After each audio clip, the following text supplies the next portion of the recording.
আলোচনার মাধ্যমে ইউক্রেনের শান্তি স্থাপনে প্রেসিডেন্ট ডোনাল্ড ট্রাম্প সফল হবেন। এনবিসি নিউজকে দেয়া সাক্ষাৎকারে এমন আত্মবিশ্বাস ব্যক্ত করেছেন vice president JD Vance.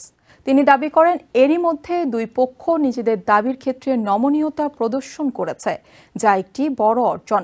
Vance জানান, প্রেসিডেন্ট ট্রাম্প কোনো পক্ষকেই কোনো ধরনের চাপ না দিয়ে শুধুমাত্র মধ্যস্থতাকারী হিসেবে কাজ করছেন। ইউক্রেন রাশিয়া শান্তি আলোচনার ক্ষেত্রে দুপক্ষই উল্লেখযোগ্য ছাড় দিয়েছে বলে দাবি করেছেন ভাইস প্রেসিডেন্ট জেডি ভ্যান্স। রবিবার এনবিসি নিউজকে তিনি বলেন, ক্রেমলিন ও মস্কো তাদের মূল দাবিগুলোর ক্ষেত্রে অনেকটাই নমনীয় আচরণ করছে। ইউক্রেন ও রাশিয়া দুই পক্ষের সাথে আলোচনার মাধ্যমে শান্তি স্থাপনের একটি উপায় বের করে আনার বিষয়ে আশাবাদ ব্যক্ত করেন ভাইস প্রেসিডেন্ট। ইউক্রেনে আমেরিকার মালিকানাধীন একটি প্রতিষ্ঠানে রুশ হামলার কথা উল্লেখ করে সেটিকে প্রেসিডেন্ট ট্রাম্প এবং তিনি কিভাবে দেখছেন জানতে চাইলে ভ্যান্স বলেন, রাশিয়া এমন অনেক কিছুই করেছে যা ট্রাম্প প্রশাসন পছন্দ করেনি। ঠিক এ কারণেই রাশিয়ার উপর চাপ প্রয়োগ করতে প্রেসিডেন্ট ট্রাম্প একের পর এক পদক্ষেপ নিচ্ছেন বলে দাবি করেন ভ্যান্স। তিনি অভিযোগ করেন, সাবেক প্রেসিডেন্ট জো বাইডেন কোনো পদক্ষেপ না নিয়ে শুধু কথাই বলে গেছেন, তাই এই যুদ্ধ 3.5 বছর ধরে চলছে।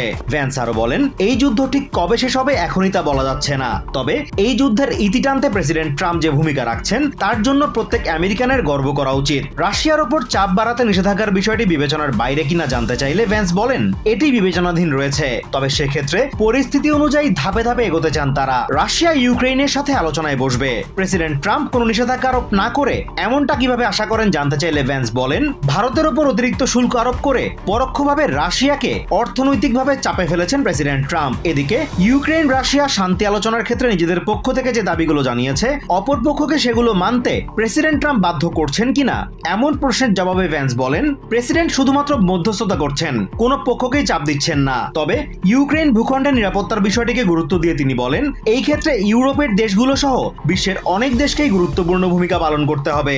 Azimur Rashid Kanak, TVN24 news desk.